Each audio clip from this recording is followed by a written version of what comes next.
O aborto é um tema bastante controverso. Há quem defenda a sua prática e se fala até que no Brasil há inúmeras tentativas de sua descriminalização no Brasil. Nós da TV Web Luz estamos recebendo, para nossa satisfação, Reinaldo Davi Rischi, que é palestrante e dirigente de Casa Espírita. Reinaldo, nós lhe perguntamos, o que você diz, o que você poderia dizer do aborto à luz da doutrina espírita? Olá, Benê. A luz da doutrina espírita, na verdade, já é uma conceituação que vem através do Livro dos Espíritos, quando Kardec perguntou aos espíritos sobre esse assunto. Então, ali já se estava favorável à vida em toda e qualquer circunstância. Então, claro que houveram várias evoluções, vários outros artigos, outros livros, aperfeiçoando esse tema. Mas para a doutrina espírita, sempre foi, nunca houve dúvida a respeito de que somos favoráveis à vida em todo e em qualquer momento.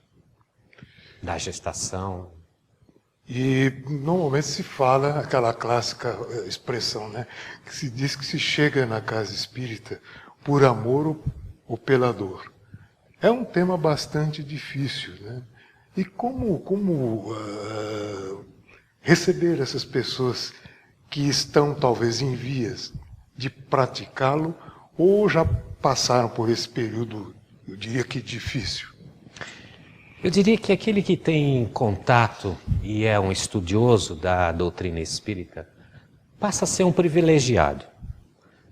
Um privilegiado porque tem conhecimentos através das revelações espíritas, através dessa imensa bibliografia, de ter uma noção maior do sentido maior da vida. Claro que junto a esse privilégio de ter estas noções, vem também uma imensa responsabilidade. Mas a doutrina espírita acaba sendo essa grande bênção. Ela recolhe com amor e ela tem nos seus preceitos, em todos os preceitos, e os espíritos dizem isso a todo instante, que nós devemos receber as pessoas, jamais recriminá-las e aceitá-las em seus estados, em suas angústias e suas dores. Então a casa espírita deve ser esse local de afeto, de consolação, de aceitação e jamais de recriminação. Para mim, a doutrina espírita, que aborda muito o tema do passado, através da lei da reencarnação, através das inúmeras histórias que nós podemos ter contatos, para poder melhor entender a dinâmica da vida. Mas para mim a doutrina espírita, apesar de nós olharmos para o passado, ela é uma doutrina futurista. Ela aborda o presente olhando para o futuro. Isto é daqui para frente. Que são os preceitos de Jesus? Nós somos uma doutrina cristã, baseada nos preceitos de Jesus, que foi um grande consolador, um grande orientador, um grande mestre, e que disse que se você erra, tá bom, você errou, mas vá e segue para frente no seu arrependimento, na sua nova trajetória. Então, é assim que a casa talvez seja recebida, as pessoas sejam recebidas na sua maioria pelo amor, quando vem já talvez sendo recriminado, sendo julgado pelos seus erros cometidos, mas não importa, o importa é daqui para frente. Então, para mim, a doutrina é futurista. Ela olha os objetivos melhores e maiores que temos que enfrentar. E como, Reinaldo, atuar, né, quando, de repente, chega a uma casa espírita, aquela pessoa que foi talvez até influenciada por pessoas, às vezes, da família, que levaram a pessoa a acabar cedendo e cometendo o aborto, praticando o aborto. Com a maior naturalidade. Porque é um conflito, pode ser grande, pode ser maior, e para a pessoa naquele momento é o seu maior conflito, mas nós lidamos com esses conflitos no nosso dia a dia. O tema aborto ele é tão delicado como outros da nossa sociedade, como o perdão, como a corrupção. Nós sabemos, em geral, aquilo que é certo e que é errado. É sobre isso exatamente que eu queria colocar, Sim. porque, olha só, aquelas correntes que defendem amplamente a prática do aborto, se vai falar sempre o seguinte, sempre insiste, e parece que acaba influenciando, lamentavelmente, muitas pessoas. A pessoa diz assim, mas eu tenho o direito de dispor do meu corpo. Não é assim que a doutrina vê, né? Não é bem assim, né? Não é porque nós temos, e volta ao privilégio, de nós conhecermos o todo, e que isso pode facilitar nós a não cometermos o aborto. Pode criar algum elemento que facilite a compreensão, porque nós estamos nessas idas e vindas da vida. Se nós temos uma história terrena, cheio de calamidades, cheio de guerras e atrocidades até então, para nós é natural que ainda hajam encarnações de muita dificuldade.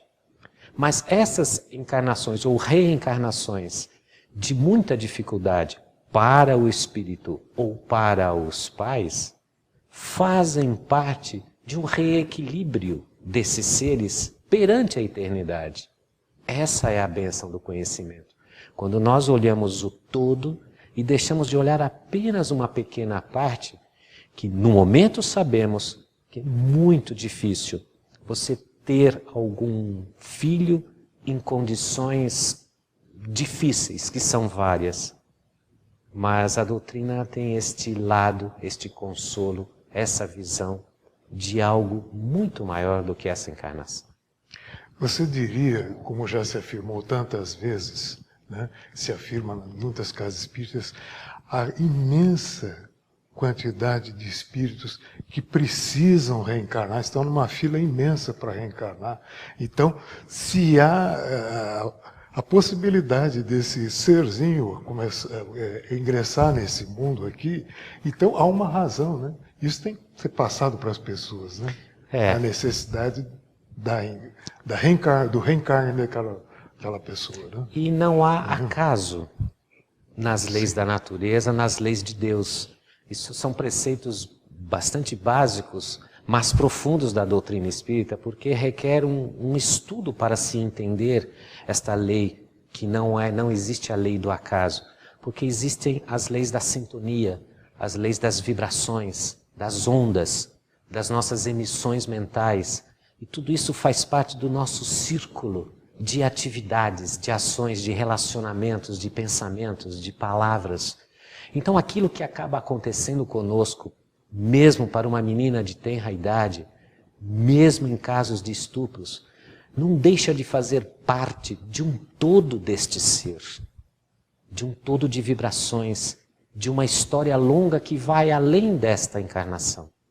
Daí os preceitos que vêm de Kardec, em 1857, já sendo não favorável ao aborto. E observe que a Igreja Católica, por exemplo, ela tem uma posição bastante clara, né? Firme, né? Não se admite, em hipótese alguma, né? o aborto, né? Mesmo ela não tendo esse conhecimento que nós temos, é uma grande bênção.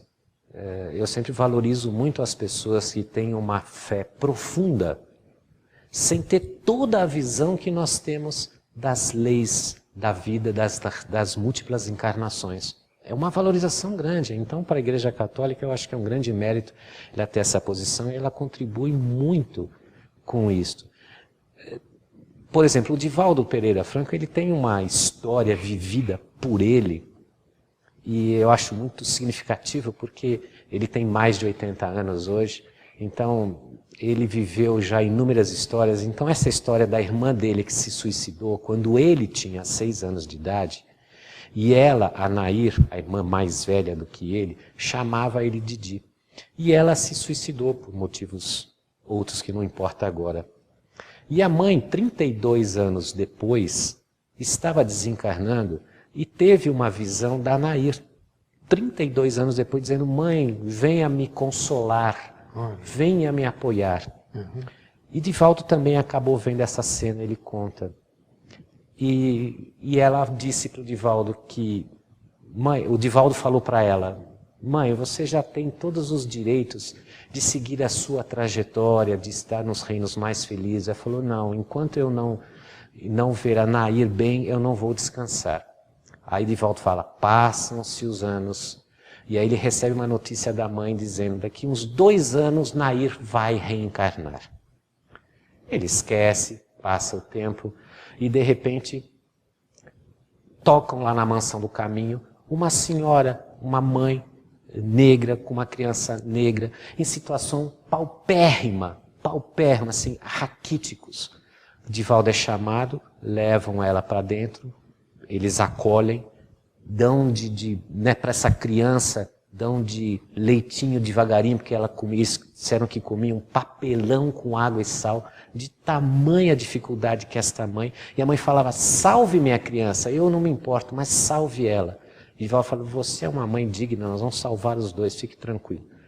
Quando essa criança tinha, lá pelos seus 3 anos de idade, pelos seus 5 anos de idade, Divaldo passando ali na mansão do caminho, ela diz: Didi. O Divaldo fala que teve um choque. A única pessoa que chamava de Didi era a Nair. E aí eles conversam um pouco e Divaldo fala: você lembra? Eu falo: eu lembro, Didi. Eu vou viver muito tempo? Aí o Divaldo fala: porque ela nasceu com muitos defeitos na face, porque ela morreu consumindo cianureto, ácido, etc. E ela corroeu. Não, você, no suicídio, você não vai viver muito tempo. Então, com os 8 anos de idade, eles conversam mais um pouco, o Divaldo chora, se emociona, e encurtando a história, com 8 anos de idade ela tem bronquite, pneumonia e acaba morrendo por essa situação dela. Então eu pergunto, agora, nós estamos falando de aborto, não de suicídio. Então eu questiono, esta mãe, numa situação paupérrima, deixando nascer uma criança altamente defeituosa, ela teria tudo para abortar. E ela estava tudo desenhado para que nestas condições difíceis nascesse Nair novamente, para poder cumprir os seus 8 anos de vida que lhe faltaram no suicídio. É uma bênção. Valor a esta mãe. Mas quando olha-se para o futuro, perante aquela gravidez, onde talvez não tivesse o pai longe, paupérrimo, o lógico é aborta. Mas a doutrina vê além dessa lógica. Mas então, Reinaldo, então nós vemos então uma situação, né, que seria interessante até que você comentasse, né, do lado do abortado. Né? Quer dizer, o que foi e o que poderia ter sido. No caso da Nair, por exemplo, seria uma perda de uma oportunidade de crescimento, para ela se livrar do problema que ela carregava. O seu sentimento de culpa seria muito grande, seria por mais um tempo muito maior até ter uma possibilidade de encontrar novamente a pessoa certa, no momento certo, para poder recebê-la, porque tem tudo isso. Tem os aspectos da sintonia, das vibrações, né? Das ligações. Não sabia se ela duraria muito mais tempo, nunca se sabe. Então, que amor desta mãe de encarar essa dificuldade extrema, mas ter o amor pela filha e numa situação daquela de uma miséria, de uma fome tremenda, pedir ainda para salvar a filha. Isso é o amor, esta é a outra visão que nós temos que ter. Quando a gente vai ao encontro do problema, as soluções, quando a gente toma atitude, as soluções acabam aparecendo. Um auxílio aqui, uma palavra acolá, um ânimo acolá. Quando a gente recebe em nosso centro espírita mulheres com a gravidez indesejada, com algumas revoltas, com razão muitas vezes as suas revoltas, pela situação com que se encontra, neste caso, por exemplo, quando eles estavam fora do país, engravidaram lá, o namorado trouxe para o Brasil e voltou para lá, não mais a desejando. Então tinham um sonho juntos, ela volta para o Brasil, ele não mais quer. Ela está revoltada. Agora, é compreensível, né? Que é compreensível. Agora, nós temos que recebê-la, ela vai ouvir as palestras, vai tomar os passes, vai ter as consultas de atendimento, tudo para amparar. A consulta de atendimento é para dizer, não aborte? Não é. Nós temos a doutrina como parâmetro, como eu estava dizendo, o perdão ou a corrupção. Nós sabemos que não devemos corromper, nós sabemos que devemos perdoar, mas é fácil falar. É fácil falar. Joga R$1 milhão na sua, com possibilidade de entrar na sua conta, você dizendo apenas sim, eu topo essa tramóia. Você tem uma tentação enorme. Você sabe que não deve. Então, é muito fácil falar. Então, por isso que e perdoar a mesma coisa. A gente sabe que o perdão é o grande impulso da salvação, do bem-estar, do nosso reequilíbrio. Nós sabemos disso. Agora, quando você sente tudo isso dentro de si, se torna um grande desafio. Por isso que temos que compreender as pessoas que atravessam essas dificuldades, recebê-las com carinho, com aceitação das suas dúvidas, e não recriminar ou dizer, não aborte no primeiro momento. Interiormente eu sei que ela não deveria, que seria o mais adequado, porque eu entendo as leis da vida, mas talvez ela não esteja nesse momento. É um momento de acolher, o passe, os atendimentos, as palestras, o ambiente, o mentor se aproxima mais. Por isso que a casa espírita pode se tornar uma casa de amor. E mudança de atitudes, né? Realmente, a pessoa entender realmente que ela tem possibilidade de superar aquela situação, né? Eu acho que aí a doutrina desempenha um papel decisivo, né? Tocante às pessoas terem aquela coragem, né? Que está lá, latente, né? Escondida, né?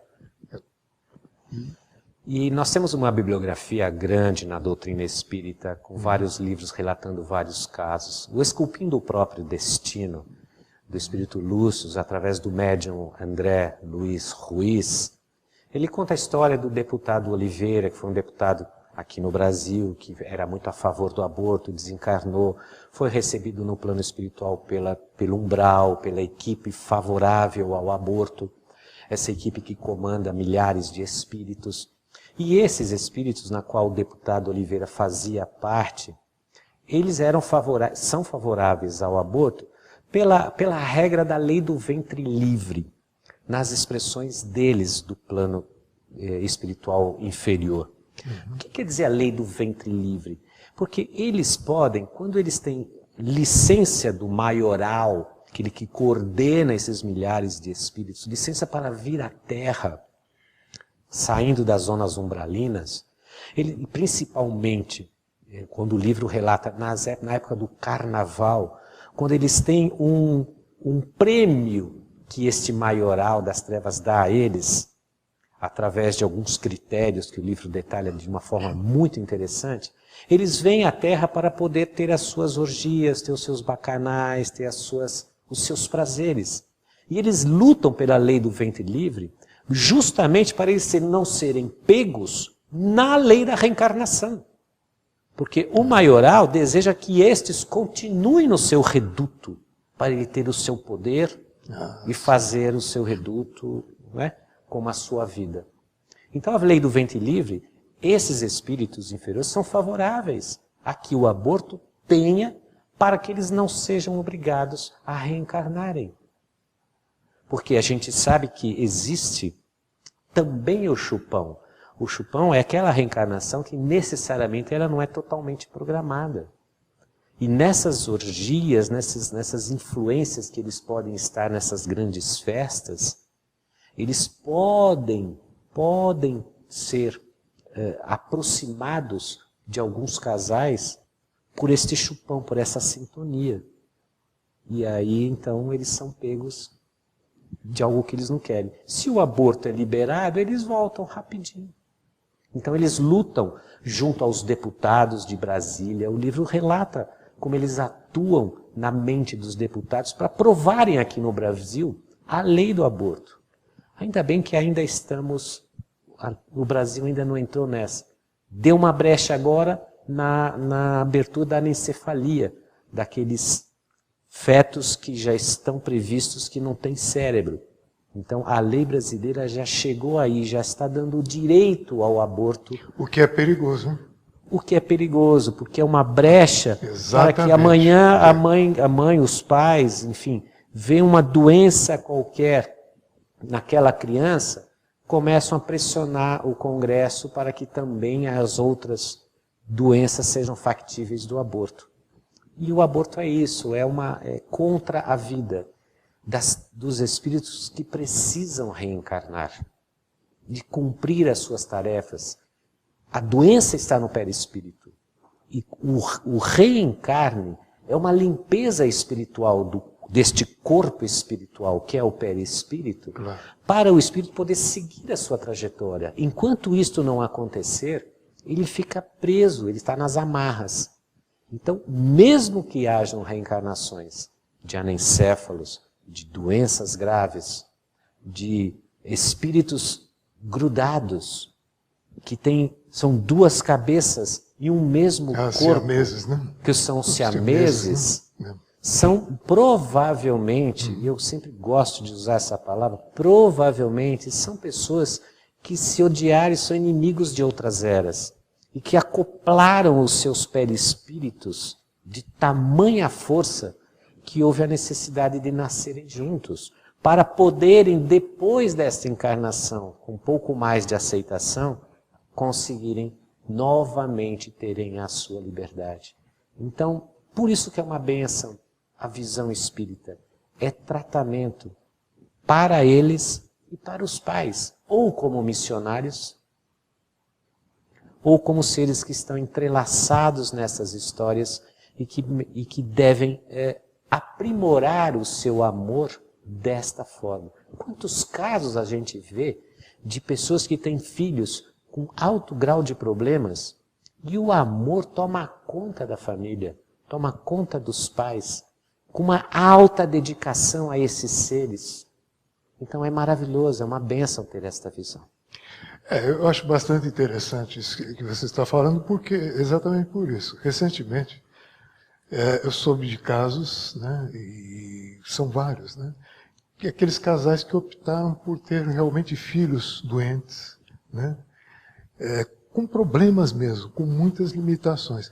E foi algo maravilhoso para eles. Foram muito bem recebidos e ficou bem claro, até pelas expressões de felicidade de ambas as partes, tanto de filhos como de pais adotivos, um momento grandioso, tal, a experiência maravilhosa que eles passaram, né? E o que fica para nós é isso, a nossa satisfação de contarmos com você. Acredito que numa outra oportunidade, porque esse é um tema que não se esgota, né? É um tema bastante interessante, né? E controverso, né? Mas para você que nos acompanhou até agora, que nos agradou com a sua audiência, um até breve.